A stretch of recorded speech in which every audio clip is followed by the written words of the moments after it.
Hello, everyone. Thank you for joining us tonight for the first art talk among the two organized by the Luxembourg Art Week in collaboration with POST Luxembourg and LetzAI. The talk will be opened by the conceptual artist Jonas Lund. He will present a key presentation. He will be bridging the gap between NFTs and AI in the artistic creation. Jonas will take us behind the scene of his own creative process. Then it will be followed by a presentation by Misch Strotz, who will be introducing his platform, the objective, and demystify creative AI system in the art world. We will be then welcoming our guest speakers for the open discussion, and they will be sharing perspective, experience, and insights about the impact of new technologies in their creative process and the impacts on their work.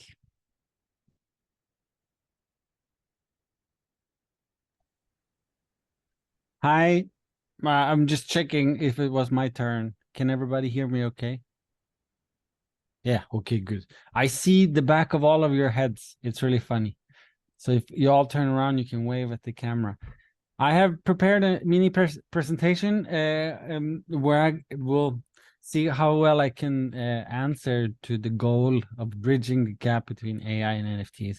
I thought more I would talk about some of my recent work from this year, particular two exhibitions called In the Middle of Nowhere and In the Middle of Nowhere 2, the sequel, and show a couple of works from there. And I have about 15 to 20 minutes. Maybe I keep it at 15. I talk super fast, and then maybe after we can do some questions. I will start by sharing my screen. Let me see. Wrong application. There we go. And everybody can see it. Yeah, perfect. And stop playing. This is me as an animated avatar walking. Quite funny. Although I didn't dress the part for today, this is my normal outfit. So I'll do just a short little background, because I know like today AI is like hyper hyped. Like it's like the Gartner hype cycle boom. It's like in the peak of like massive acceleration when billions of dollars gets invested, spearheaded by OpenAI, Microsoft, Google, and Amazon and Apple, etc. But it's not that. It's been around for a while, right? And I think in my work, I've been working with AI or artificial intelligence, automation, optimization, all of these different strategies for quite a long time. So I'm going to show some precursors to the 2023 works, which is interesting, perhaps. But before, I will show the obligatory graph image that I always show on all my talks, to say that all my work is situated in different types of networks, networks of power, networks of distribution of information, networks of relations, centralized, decentralized, or distributed, right? And like the classic simple net art diagram from 97 by MTAA, the art happens in the network. I think it's true for all of AI and NFT related works as well. And this is like the principal structure: input, process, output, feedback, classic kind of training module for neural networks back in the day. In any case, I've also tried and used a lot of different works to try and optimize and strategize a sort of art world, art career, art market / art world career structure. This is a work from 2013 called The Top 100 Highest Ranked Curators in the World, where I wrote a curatorial ranking algorithm that was ran on a data set I created from the art world. Something with like, like back in the day, 2013, people were talking about big data, like big data. Data so large that not a single person can process it, but you need to write scripts to process it, was the idea of big data. I think it becomes relevant for AI as well. So anyways, I wrote a curatorial ranking algorithm that would rank curators based on where they had worked and with whom they had worked with. So you get like 100 people that you can look out for as you go to the opening, or you hang out at the institution, or you go to the art fair. If you spot any of the curators, you need to talk to them because they have proper influence, not based on some subjective list from Art Review or Art in America, whatever, but this is like a raw objective data, supposedly. In 2014, I did a viewer improved painting, which is 2 monitors with a gaze tracking camera in the middle that checks if you're looking left or right. If you're looking left, that becomes the winner. And then it keeps on optimizing different types of compositions based on where you're looking. Essentially, A/B testing, very common in websites, whatever, all kind of technology. A/B, where you give half of your visitors A and half of your visitors B. You see which converts the best, and then you continue. It's a bit like reinforcement learning from human feedback, which OpenAI used to train GPT, essentially. In 2017, I made I trained a chatbot of myself. So like I downloaded all the different text messages from all my different messaging platforms. Like at the time, I think Skype, Messenger, Instagram didn't have the, DMs at the moment.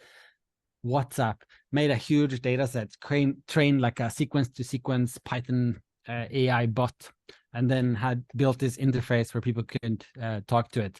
Like you talk in the microphone, it converts your talk text, speech to text, and then the bot answers, and it's text to speech with my voice that I trained. In 2017, to train your own voice took a very long time. You had to read like 1,000 sentences, and then you get your copy of your voice. Now it takes like 2 minutes to make a perfect copy of my voice. Like you need like 2-minute recording to use 11 Labs, and then you have like a perfect version, synthesized version of my voice. That was how this work was presented. Talk to me. In reality, there was no chatbot. In reality, I was the chatbot. So every time someone wrote a message or talked to the chatbot, I would answer manually. So there was like the whole structure. This is the Mechanical Turk from 1770 by Wolfgang von Kempelen, which was the first automatic automaton self-playing, a robot playing chess. In actuality, there was a person hiding inside the machinery that was pulling levers to move the chess pieces. So talk to me was exactly the same. Every time someone talked to me, I would answer manually. For 2 years, I had this Telegram chatbot, like it was, I was using Telegram. So every time someone sent me a message, I would get a message on Telegram using the Telegram bot API, and then I would answer. Giving myself like tons of work, like an incredible amount of work, which for me was much more interesting to try and do this Turing test vibe of being like pretending to be the bot and people talking to the bot pretending to be human or something like this. A very odd correlation. At the end of the project, after 2 years, it turned into this book piece of 36 volumes of 700 pages each, something like 1.5 million messages of talking. It's kind of funny when you want to outsource to the automatic process, to the AI, it actually like it then gets outsourced to me, and then you pay for the lack of like cleverness in the AI bot with just a time commitment. The bot was so depressing, this bot that I trained. So in the end, I just decided not to release it because I think, I don't know why it was so depressing. It was a poor portrait of myself. So that's like some precursors to AI. I also in my work like to make a lot of different rules and structures, like seen in this NFT piece. I have to bridge the gap between AI and NFT. I'm working out where the bridge comes. I think the bridge comes through the instructions, because I make a lot of, I believe there's a ton of correlation between programming and conceptual art. And like a Fluxus score is very similar to writing a script or defining a contract or deciding, okay, these are the rules of engagement.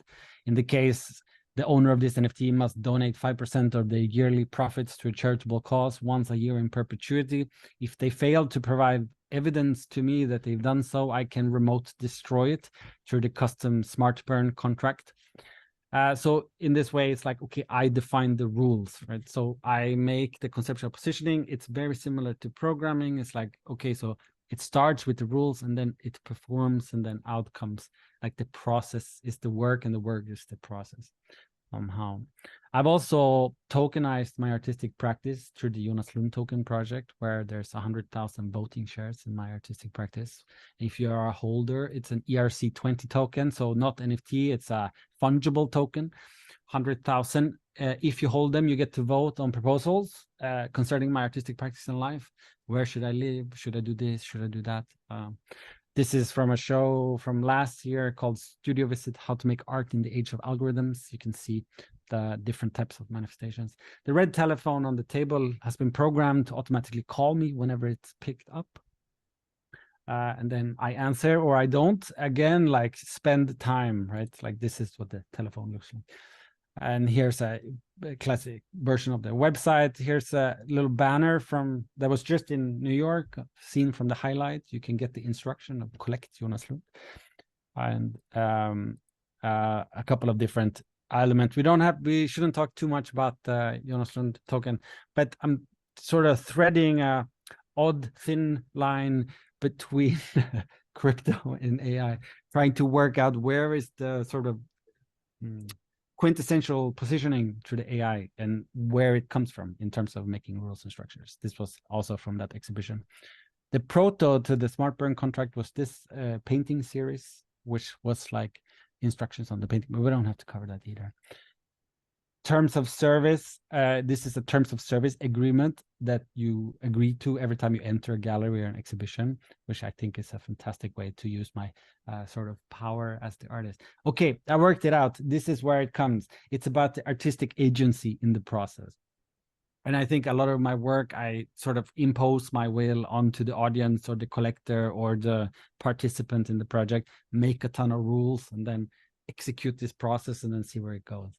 And I think the artistic agency to increase my own agency in most of these relations that emerge. And I think that becomes relevant in relation and talking about the current state of generative AI, because where is the actual artistic agency within these systems and structures? And I think if one relies on third-party services such as DALL-E or Midjourney, I'm wondering where the agency is.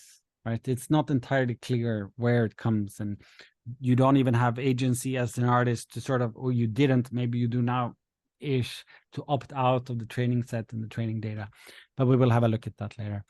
I also made a book called, by opening this book, you agree to all of the following terms, which has been in a sealed security wrapper. So as soon as you open it, you have agreed to the terms, but you don't know exactly what the terms are.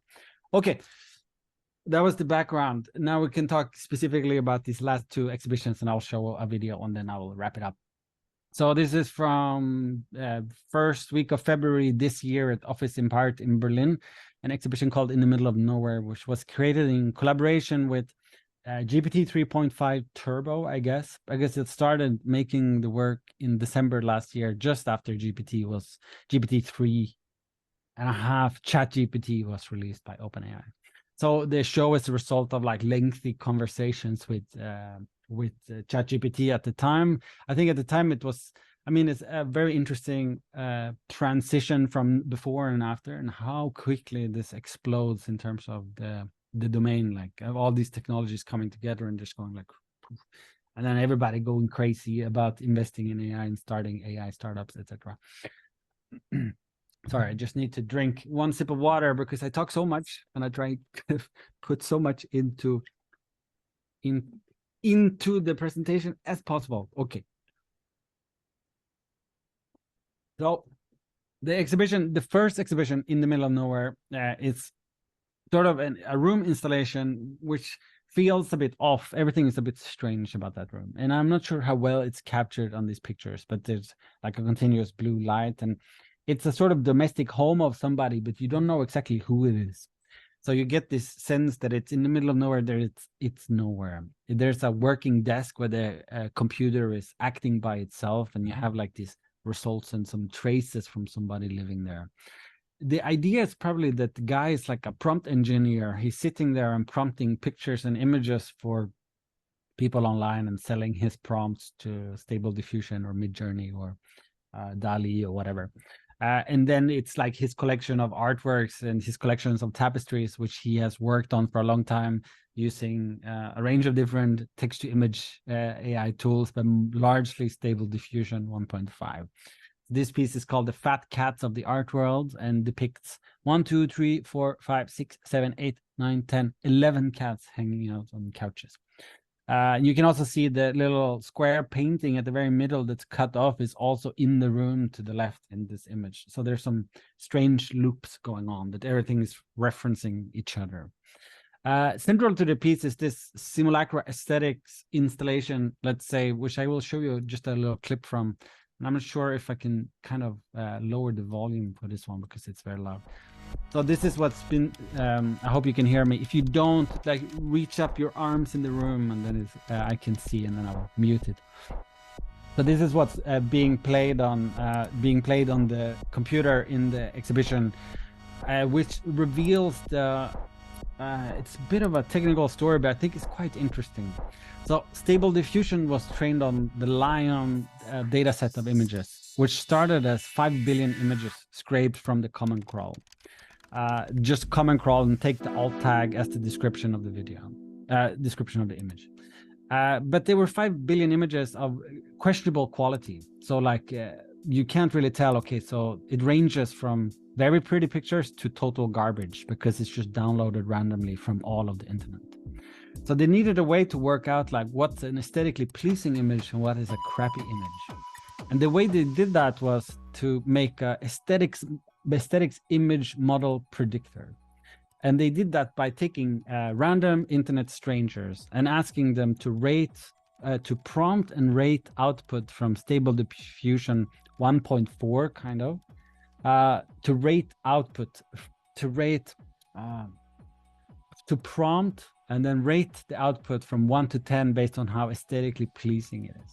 And that creates a data set of 40,000 ratings that's used to make an AI that can take any image and evaluate it based on its aesthetic value from 1 to 10.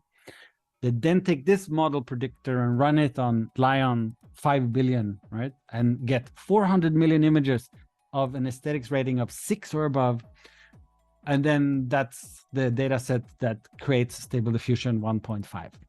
That was perhaps a bit too technical, but it's quite interesting. It's what's interesting to understand from that is that the foundation from the first open source free text-to-image generator, it's the aestheticness is based on random internet strangers rating random images from 1 to 10 based on how pleasing it is.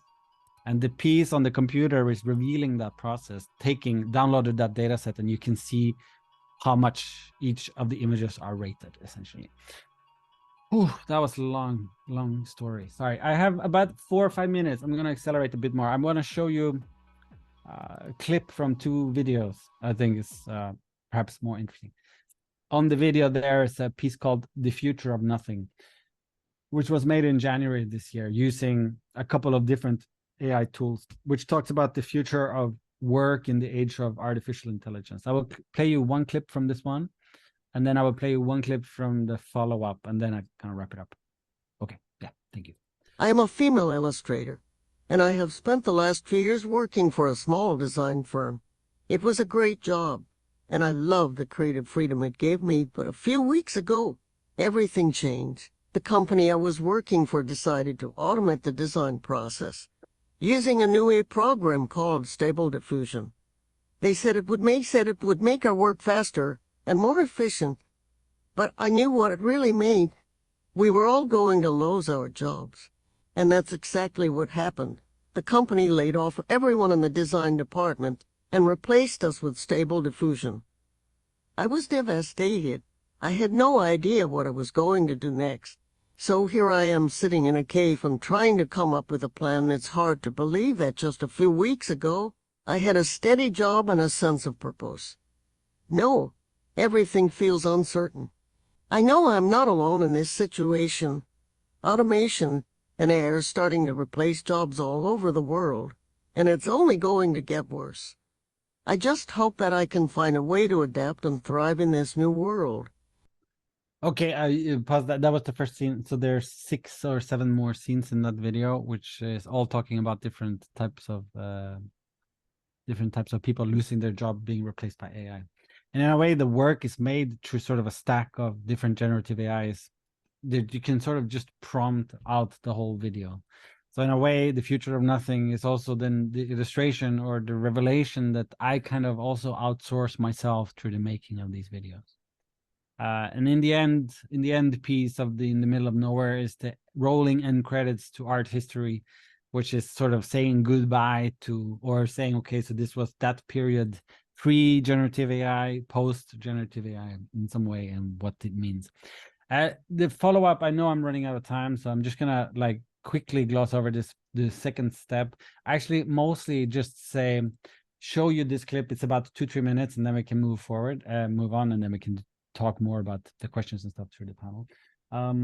What I want to say is this video is made 4 months later after the first one, using then the best available tech for making text to video, and then the voice, text to voice, right? And making the scripts in all different types of layers of generative AI. And I think it's interesting how it becomes a reflection of its time, in the sense that time and the tools and the techniques are moving so quickly. The development of the generative AI, large language models, is moving so fast that dating the video to April 2023 and saying, okay, it's using the best available generative AI for making videos at the time becomes very interesting from a historical point of view, because when I make the follow-up today using like Runway ML's text to video 2 is way, way, way better already. And it's only a couple months since it was made. Anyways, this is the future of something, where 7 different short stories all talking about the displacement or apprehension or discomfort or worries and stress, dealing with a new world where AI is becoming a dominant force. This is about a couple of influencers having issues with the algorithm. I will watch this one and then we can wrap up and then move forward. Wait, it's 2 minutes, 20 seconds. Okay.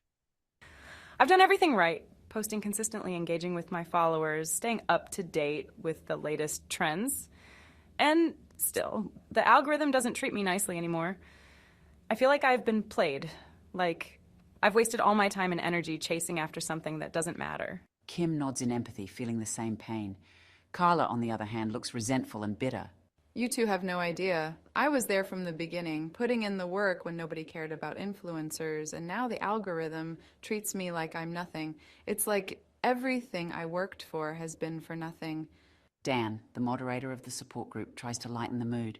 Well, maybe it's time to take the algorithm out on a date. Show it how much you care. Mel shoots him a death glare, her temper boiling over. This isn't funny, Dan. You don't have to deal with this like we do. You don't have to feel like you're fighting against an unknown enemy that doesn't play by any rules. We're being replaced by machines that don't care about authenticity or creativity. It's like we're not even needed anymore. Carla snorts, disbelievingly. This is all a joke. We're all just puppets, dancing to the tune of some tech guys somewhere, pulling the strings without caring about the real people behind the screens. The silence in the room is heavy as everyone contemplates the harsh reality of their situation. I think I can help. Everyone in the support group turns to Dan, their interest piqued. How could you possibly help us? You're just a moderator for a support group. And well, I'm also an influencer, just like you guys. And I have a YouTube channel where I share all my tips and tricks to get ahead in the game. I've been studying the algorithm for years, and I know exactly how to beat it. The group looks at each other, unsure if they want to listen to Dan. You're just telling us to subscribe to your YouTube channel? Oh, great. Just what we need. Another influencer trying to tell us how to do our job. Hear me out. I'm not saying I have all the answers, but I do know some secrets that could help you get ahead. And if we band together and share our knowledge, we could take on this algorithm and beat it at its own game. I don't know, Dan. It sounds a little sketchy. Trust me, guys. We can do this together. Just subscribe to my channel and I'll teach you everything you need to know. The group looks at each other. Then one by one, they pull out their phones and start subscribing to Dan's YouTube channel. As they do, their faces light up with excitement. Finally, they have something to get a leg up on the algorithm. So that was the future of something. There, you can find all of this work and more, like text and proper documentation, on my website, and you can look at all of them. There's a total of 7 scenes in that one as well. So I think that was not so much not necessarily bridging the gap between NFT and AI, more making more problems and more questions to start a discussion. But I think I will stop it there because it's been 26 minutes, so I'm a bit over my time. I'm sorry. Thank you so much, Jonas. We will now be hearing Misch Strotz for the presentation of his platform, LetzAI.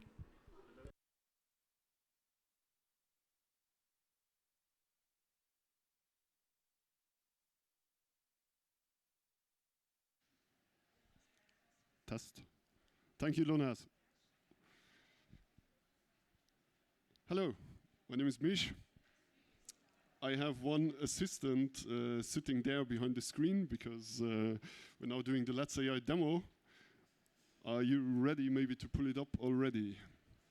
Maybe since my associates are sitting there, in case something doesn't work with the demo, maybe you can help her out so I don't need to rush over there. Jonas, do you want to stay connected to watch? Can you hear me? Yes, I can hear you. Yeah. I will watch, but I don't have to be on the screen. Like you can use the screen for a presentation. Otherwise, maybe I'm too distracting. But I'll stick around, yeah, for sure.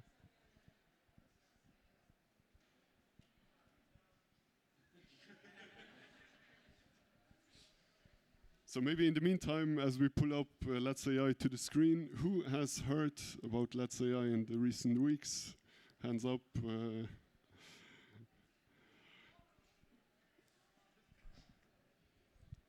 So LetzAI is a Luxembourgish generative AI system, and we have now already seen some examples by Jonas where he has generated this Ethiopian art, for example.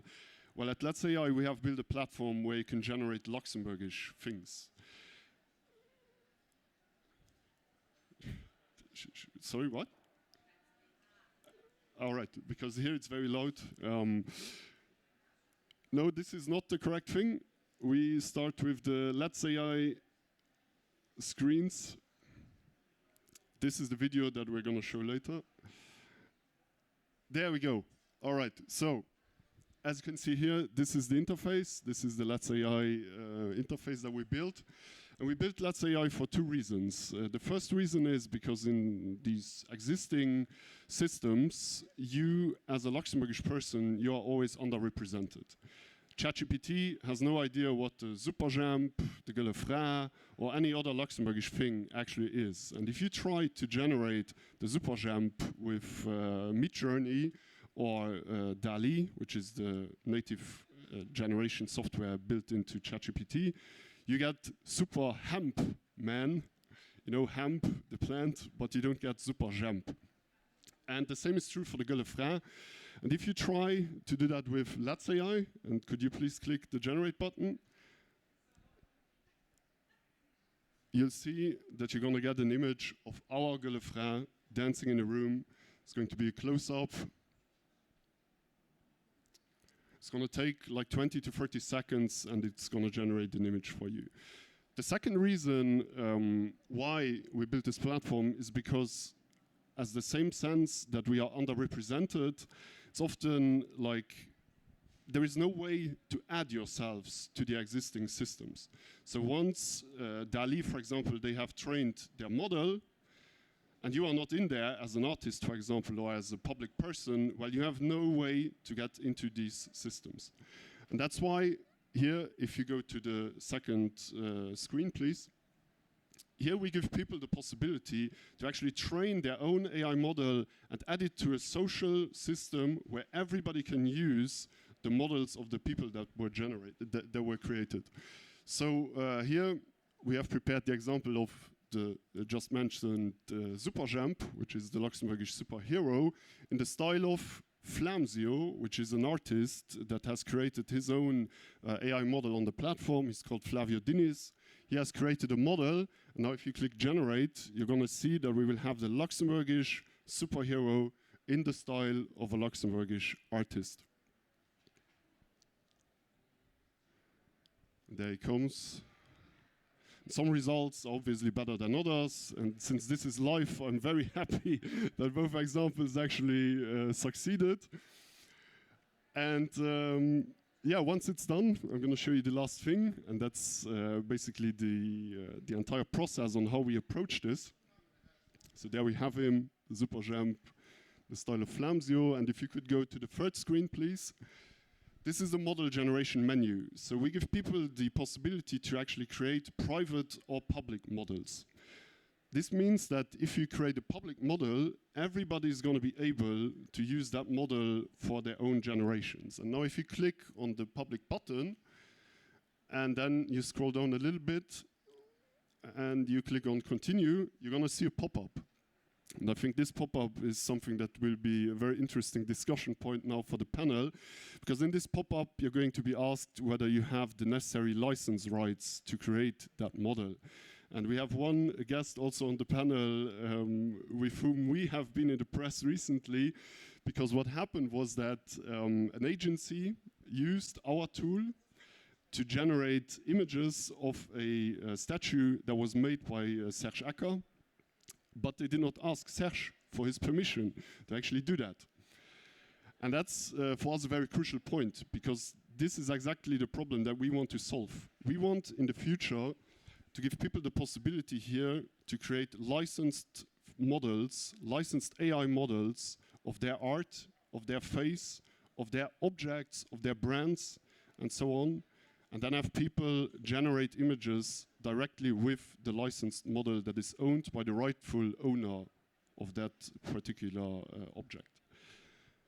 Yeah, and that's it for the demo. And now we can maybe show you on the second screen how this looks when a Luxembourgish artist tries out the platform for the very first time.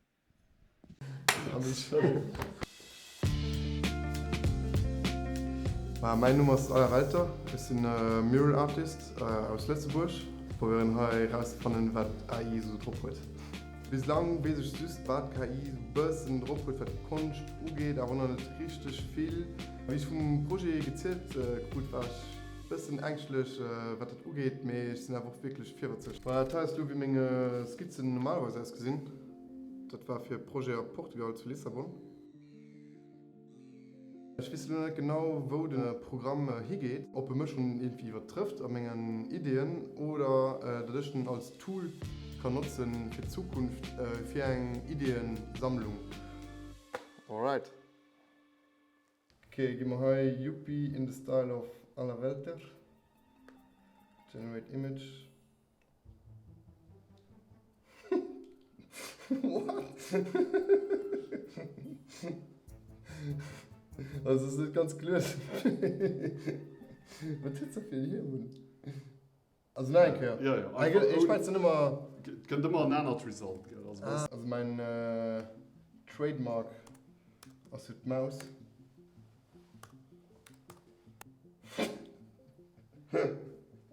Also, was ganz geil ist, dass du den cool Jacket hast. Das ist auch ganz okay umgesagt. Aber weil das fehlt halt so der Kick. Also es ist halt brav irgendwie gemut. Mein Style ist irgendwie fresh. Da sehe ich mal kurz stellen. Das ist halt so den gewissen Touch, so was mein Stil ausmischt, so den Humor, die Ironie, den einfach nicht vorhanden ist. Also immer den verschiedenen Beispielen von den Yuppien.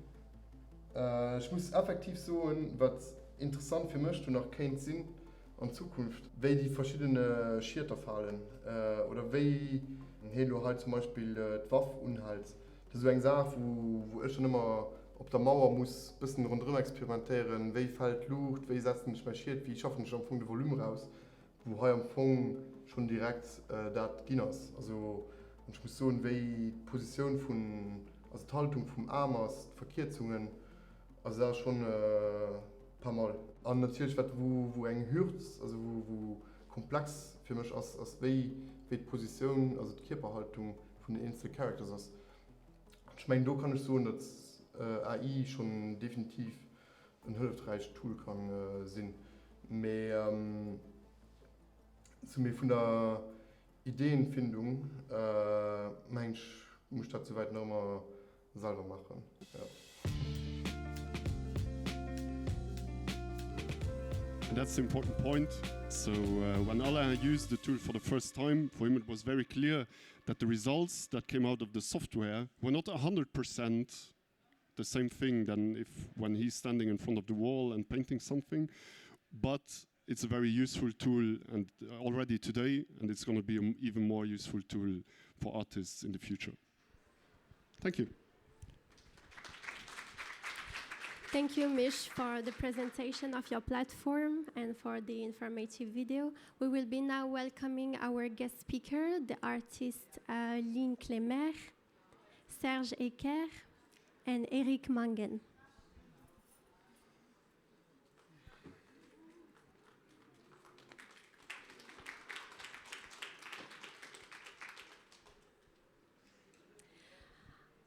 I will be starting maybe with you, Misch and Serge.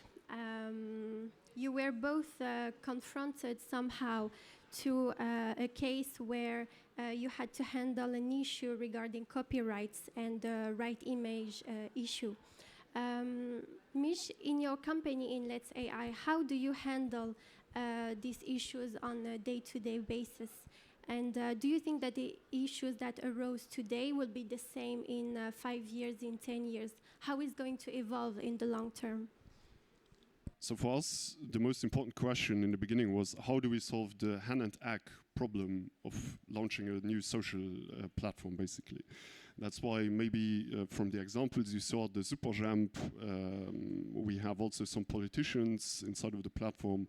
We took the active decision to add some of these people in there on our own, knowing that we do not have the image rights of these people on the platform.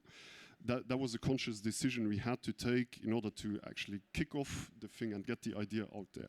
Now for the future, what we hope is that we do not need to rely on this kind of methodology, but that people understand that all they need to do is, like, for example, write us or sign up to the platform and be able to create their own model in there and own everything.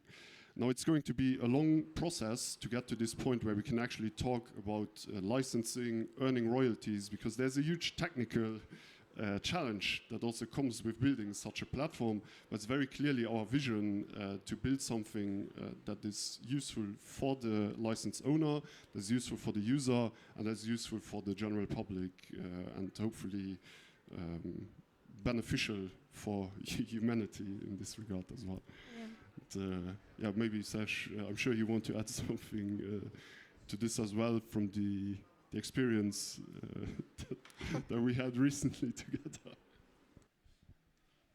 Well, the experience basically was that some agency took pictures of the Melusina and they used it to generate a clip to promote real estate, a real estate platform. And well, for the last 20 years, I'm kind of opposing those real estate companies in general and calling them promo-terrorist. So I got the message from the AAPL, from one of the members of the AAPL. They sent me, oh, are you aware of this, that they're using your Melusina? And I was like, oh, shit, okay. So who did that? So first I had to find out who that was, who was responsible for this, how do I contact this person? And then I said to them, please take down everything, you don't have the rights, and I'm standing for exactly the opposite that you want to do. And well, they were like trying, oh, please, maybe we can find a deal. And I was like, no, but for a school book or for something socially valuable, why not? So there you can use the Melusina, but not for commercial purpose without even asking me or without even asking another artist. And the picture rights lie in the Museum of the Ville de Luxembourg, so it's not even my rights for the pictures anymore. But it's still my copyright on the shape itself and on the sculpture itself. And I won't give that away because the whole thing that I have as an artist is my integrity and my authenticity when I work. And so if there's a purpose that I can't stand for, I can't support giving this away somehow. And yeah, this whole AI thing, it's kind of interesting. I work a lot with technology. I'm not a big fan of technology though. I criticize it a lot, especially AI as well. And a few years ago, 3D printing was the big hype, and they said like, oh, in a few years everything will be 3D printed. Well, still not. So it's just one way of working. I mean, you can still use a drilling machine that was also invented a few hundred years ago. So it's just a way to work with something. It's a tool or a playful thing to help you work or to, yeah, like Ala said, somehow. For you, it will be forever a tool, AI. It will not, if you use it one day in your creation, for example, you will not consider it as a co-creation. You will consider it as a tool to influence your work or yeah. Me, yes, because my process in general is I take something from the real world, pass it through this digital stage, and try to get it out of the machine again, and try to make it tactile somehow. So yes, it will just be like a way to do a research or to find or to experiment with it. The same way I use 3D printing or 3D scanning. It's just I look for the glitches and the stuff that fucks up. So. Okay. Lynn Klemmer, you, as a multimedia artist also, you are familiar with the digital and everything. But what role AI plays in your work, if it plays any role, and how do you perceive it today? Do you perceive it as a tool or as something that you will be co-creating in the future with it? Test, okay, it works. Okay, yeah. Well, definitely it's not something I use to actually create work. It's on a recent project, for example, I was doing research on witch huntings, and I asked an AI tool to generate images of witches and what it thought witches would look like. So, well, we already knew that they were old elderly women, possibly red hair, a pointy hat, on a broomstick. But I just thought it was maybe reassuring or something to just get like a very rational technical tool to kind of undermine my opinion about that. So I was using it to yeah, to just really underline the ideas that I already had about it. On the other side, I also have to say that while using AI, and you have to be really aware of where those pictures come from, because as I was doing research on the witch hunts, and we have a pretty, you know, straightforward idea of where the witch hunts were happening in Europe and maybe also in America, but in the current days, there's also in the continent of Africa, there's still like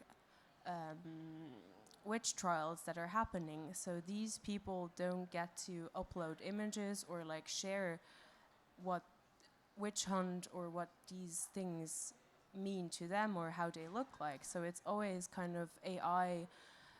You have to be aware that there's a sort of bias in it, and you can't just take it for granted. And I mean, you were saying like Luxembourgish people are underrepresented in that, you know, but it just, yeah, you just have to know where the data is coming from, and you have to use it with the salt of grain, you know, just like know who's uploading those images and where the voices are coming from that share these information and all of that. And I think I like to use AI a lot because it's a sort of tool that kind of distance myself from the projects that I'm working on, and I like to compare it to a sort of surrealist, like surrealism technique that's called écriture.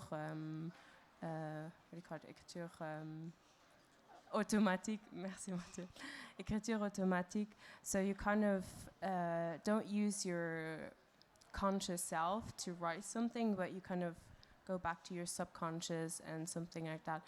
So I like the idea to just distance yourself from it and to use it as something very irrational, even though it's a very rational, very program tool. I like to just use it as a sort of, just to get some creative ideas.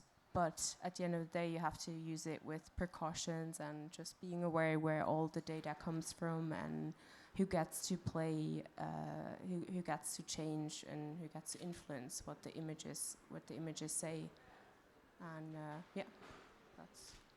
So you use it as a source of inspiration, but just it's one source, and there are other sources as well, right? Yeah. Thank you. Eric Mangen, you are an abstract artist. What's your opinion on AI and new technologies? Are you familiar with them? Do you integrate them in your creative process, or you don't need it and you stay up to your traditional work, working with the paintings and no new technologies into it? Hi everyone. I know Serge for quite some time, and he has always been working, for example, with digital art, or at least some steps in your process were digital. I live on a farm. I spend most of my time in nature. I cook with fire, and I clash paint against the wall. So I am very in a physical analog world, and never used AI. My Photoshop skills are more than basic, and I find it placing myself at the very opposite of it. Not that I'm against it, not at all. I mean, it's like Serge said also before, for example, when the photography or digital cameras were invented, it was death to the film. And when long players, LPs, vinyls turned into MP3s, it was death to that. And there's more LPs being sold nowadays than ever before. So I'm always a bit cautious with these whole revolutions, and the world is going to change from today on. It has never done. People are super reluctant to change. It takes a very long time to accept change, which is somehow a safety to our humanity, I feel, somewhere. If we would jump ship every day something happens, we would not have an identity anymore.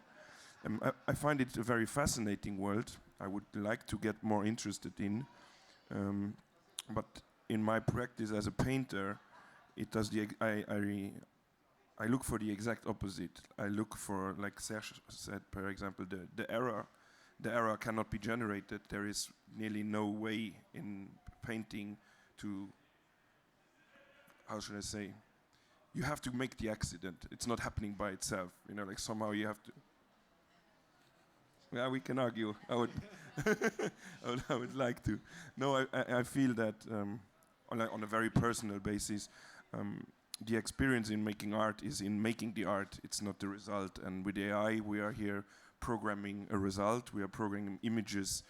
At the end come. And for me, the most important thing is what the computer is doing is for me the most important thing by doing my paintings. It's like from starting from scratch, from being super scared of what's happening, from earing around, for getting lost, for finding new solutions.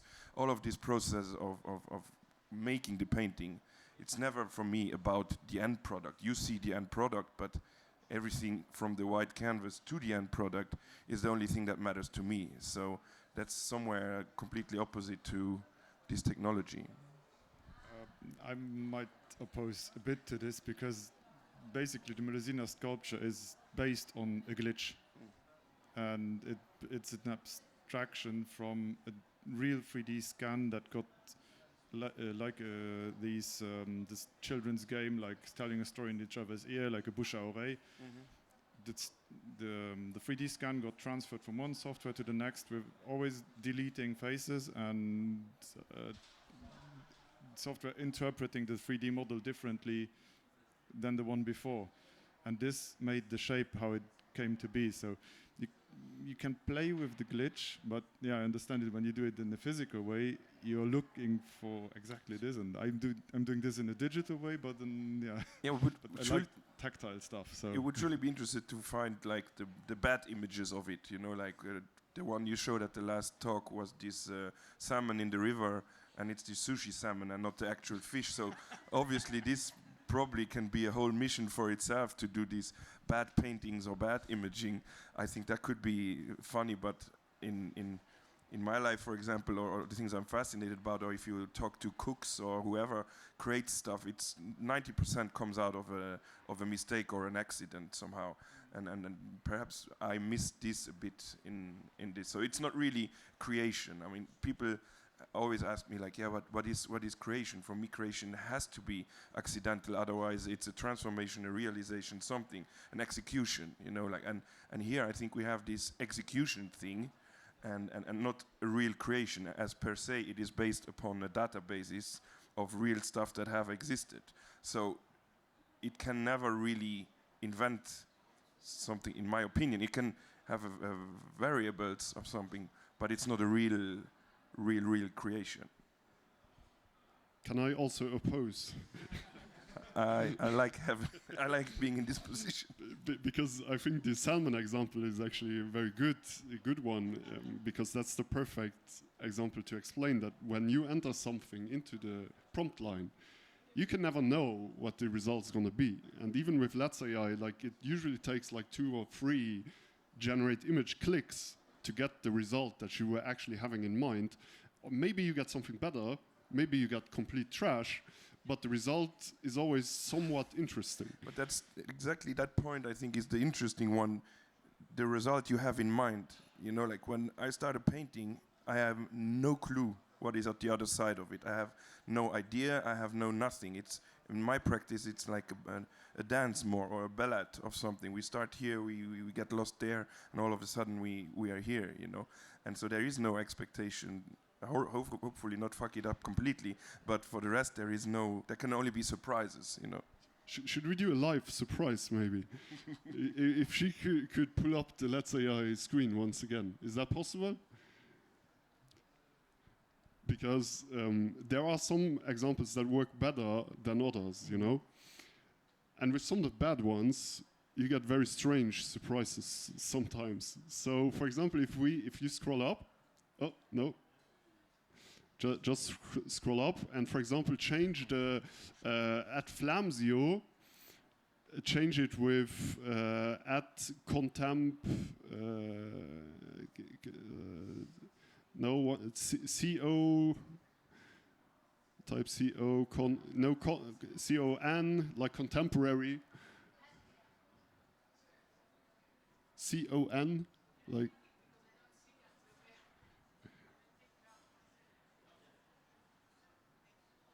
Ah, yeah, okay. So we have some like contemporary models in there, and yeah, it depends on with which one you combine them. First of all, you don't know what the model is about for now, so it's random to begin with. And second of all, it's always this question of like which combinations work and which don't. And now, even if I would have something in mind, even if I type it in there, it doesn't mean that I will get this result, but the result can still be, yeah, like this one, for example. So that was a test that we did with the Luxembourgish artist Brandy. And here, like now the question is it going to be in his style or not? And if we look at what Alain said in the video, for example, I think right now the artists still have this feeling of like when somebody tells you, hey, look, this guy, he looks just like you. You, when you see the picture, you're always going to say, no, what, you're crazy. He doesn't look like me at all. And with this, it's a bit similar. Like, is this the style of Brandy, or is it something completely new and different? It's hard to say. That's just a matter of time until it becomes something more realistically, or at least closer to what it is. I mean, this is, I don't want to say baby steps, but give this 2 years and then it's going to be something else. Is this an error, Serge, or is this a glitch? No, this is just a really bad picture, but no, but referring to the salmon thing, I did draw fish sticks when I was a child. Yeah, so that was what I wanted to add to the point of randomness and creation and so on. Lynn, would you like to add something about this? No, it was just when we were talking about randomness and mistakes and glitches, I really like the word glitch. I really think it's an interesting term. And we're kind of debating whether or not a digital hazard, like a surprise can occur, or if it's just when you splash paint, if that is. But I think if you give it the circumstances, if you allow something accidental to happen, it doesn't really matter if it is digital or if you program an algorithm. If you just give it the space to be accidental, to be a surprise, I think it can be, I don't think it really needs to distinguish between an analog glitch with paint or something that is programmed. If you just allow it, give it the space, give it the, then it can be a hazard, you know, something like that. So I don't think you have to distinguish between something that is analog or digital in terms to be accidental. What do you think about that? I would ask Eric, how would you describe an analog glitch? Like, is it when the paintbrush runs off, or how would you describe it? I don't know if I know how to describe it. I just say, for example, if the cook, the chef, Massimo Bottura, he has a dessert that's called "Oops, I dropped the lemon tart," and that's because it dropped, and then the creation was done. So I don't even really know how that should be, because it's either unexpected, not hoped for. There is no pre-idea of it, you know. So that's the creation thingy I'm referring to. And then the question of the curator, I think, also becomes interesting, because you, as a good artist, you are a good curator, because you recognize the beauty in the dropped tart. Yeah. Don't mix jobs. Artists are rarely good curators, but the thing that I wanted to say is, like, it depends also on the medium and on the field you're researching. I mean, I research certain topics when I do like these hunt for stealth airplanes on Google Maps, like for the call, but here you have a different approach. You follow your own inner landscape, and try I'm to working nurture with that the outside landscape and try to mash it through my brain and on my PCU. But yeah, it depends a lot on the approaches and the ways. Very different, obviously. But I mean, I don't. You said before you put it in, you take it, bring it out again. So for me, it doesn't even exist. You know, it's nowhere, anywhere. And on a personal basis, I would rather encourage people to try and look inside than outside, because we are already living in a moment where everything comes from outside and rare stuff only happens inside. You know, and this is a general population problem. So I'm never opposed to it. It's just like it's not going to help people being dependent on everything, because you don't look for anything anymore next to you, really. Yeah, I don't know. I don't want that my fridge talks to my car or something like that. So yeah. Thank you for sharing your opinions. We have a few more minutes for a Q&A session. Maybe you have questions in the audience for our guest speakers.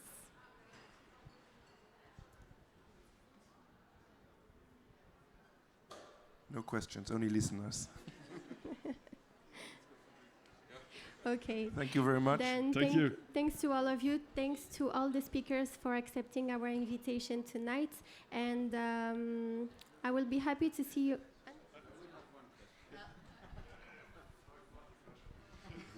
Sorry. Do you see yourself as artists giving away or licensing your personality so that other people could create works with your style? It's just is that anything you could imagine doing? Sorry. I'd rather cut my foot off. Yeah. You know, you've been through the experience already, so but I probably won't. But somehow I'm a bit biased, because somehow I would love to see that happen and see what my real difference would be to something like that. But on the other side, I hope I don't live to see it.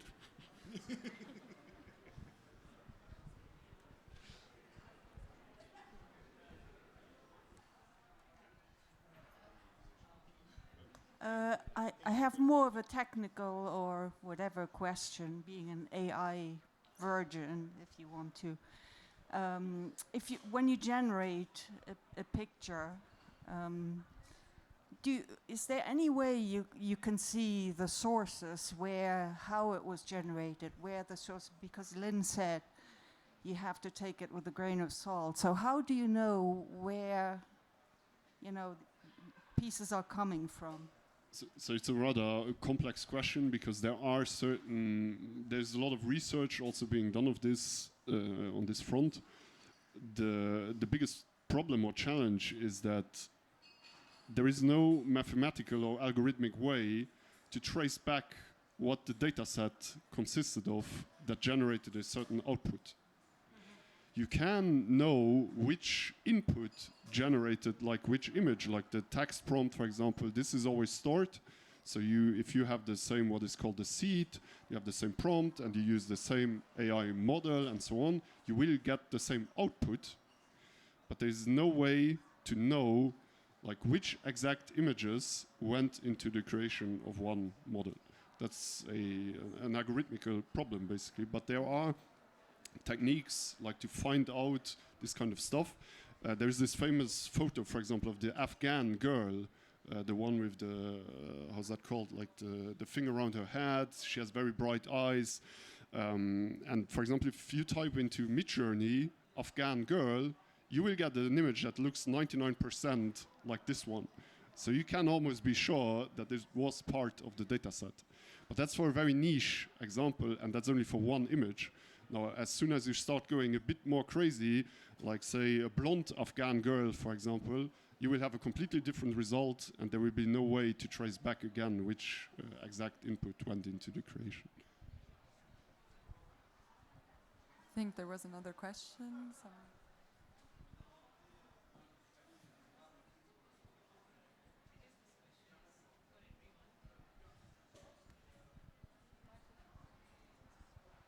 This question is for everyone. You guys were fighting between analog, digital, and AI versus non-AI, right? The world is going to progress the way it is, good or bad. We cannot control it. So, as artists, how do you personally control, or how do you seek a balance inside between what you can control versus what you cannot control?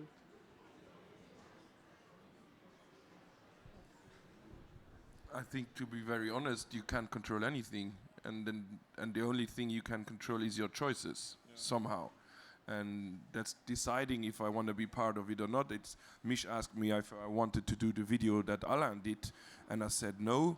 And in my personal reflection is because I don't want to participate in feeding the machine. That's it.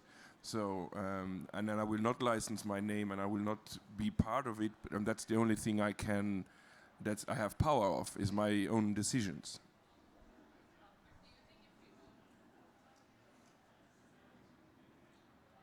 If you don't feed the machine will not be inclusive enough. That is, yeah, it's a nice question. The thing is that I have if I feed it or not, if I still feed it, I still have no control over it. I'm just going to be part of it, you know? That, let's say you have a piece of a DNA, you decide to give it, well then whoever has it, you know? And in this case I can retain from it, at least I think, because as soon as you have your social media terms and conditions, everything is online, who cares, you know? I can say I don't want to, but if he generates a painting made in the style of Mangen, it's going to happen somehow, because we are already way part in this, and the database is a public thing that all of us have ever put a photo online are part of it. So it's a nice trick of them at one point, and that's what we end up now. But for the rest, if I want to be actively part of it or not, it's the only thing I have power over. Thanks. Yeah, well, I guess you can always still decide what you share and what you program it with. You know, it's like about control, and I don't know. I'm always sometimes surprised how limited, for example, Instagram is in terms of what you can do. When you share a picture, you can't even do it like one in like landscape and the other one in like portrait format. So I sometimes I feel like we don't really even see the potential that we could have an influence on like social media platforms and just anything that we feed the machine, you know. If you were just a bit more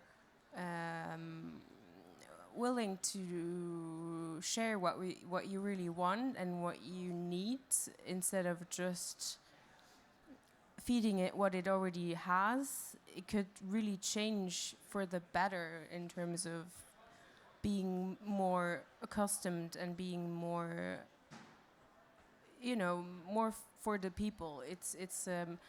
It just always feels like it is this way, and there's nothing that we can change about it. So when whatever happens, it's just people either just feed into it all the time and just give it what it wants, or they just retrieve and they don't use technology at all anymore. And I always think there's another chance, there's another possibility of just forming it, you know? It's like we basically formed the internet, or we all created the technology that we use today as a communal, you know, as a collective. And I think we should not be afraid to share and put out our wishes, what we have in terms of what technology should be like. And I mean, it's so basic, and you think you can't change the way the internet works, all the platforms work, but you can. It just seems like you're powerless over it. But if you just shared, I don't want to just do this now just the way they let me use this platform. If you just start being like, I want to do this, I want to do that, I don't want it to control myself. But people just go black and white. They just go like, I don't use it at all, or I just use it the way they want me. And so it will never change. So that's kind of the opinion that I have on it. And so I don't not use it at all, but I just try to make it my own as much as I can.